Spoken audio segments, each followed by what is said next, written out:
السلام علیکم ورحمۃ اللہ وبرکاتہ. کیا حال ہیں دوستو, ڈیئر ویورز اینڈ لسنرز.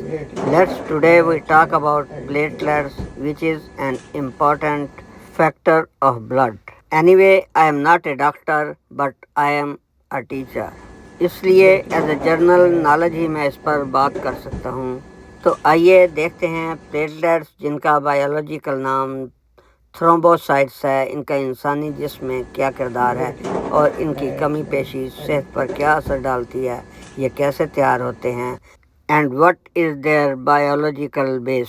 ناظرین, جہاں تک مجھے علم ہے, خون کے 3 اہم اجزاء ہوتے ہیں, and they are red cells, white cells and تھرومبوسائٹس.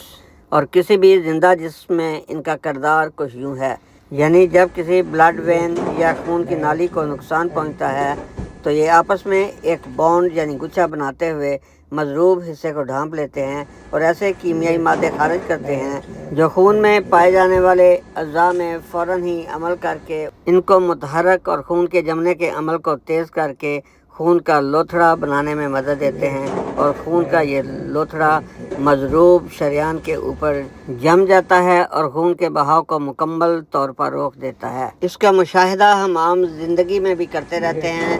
جب جسم کے کسی حصے پر زیادہ چوٹ لگ جائے تو خون کے بہاؤ یا پریشر کے باعث مضروب حصے پر خون کے بڑے بڑے لوتھڑے جمے ہوئے نظر آتے ہیں, اور یہی وہ خون کے لوتھڑے ہوتے ہیں جو پلیٹلیٹس کے سبب بنتے ہیں.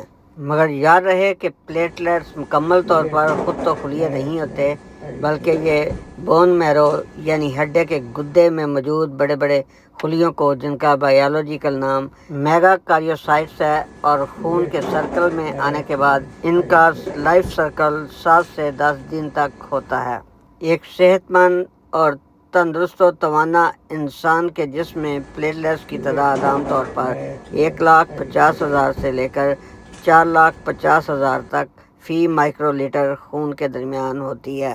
اس لیے اگر جسم کے خون میں پلیٹلیٹس کی تعداد معمول سے کچھ زیادہ کم ہو جائے تو خون کے بہنے اور زخم کے بڑھ جانے کا خطرہ بھی بڑھتا چلا جاتا ہے, جو جسم میں کمزوری کا باعث بنتا ہے. ہاسپٹلز میں عموماً ڈاکٹر حضرات پلیٹلیٹس کی کمی کو ادویات کے ذریعہ پورا کر دیتے ہیں.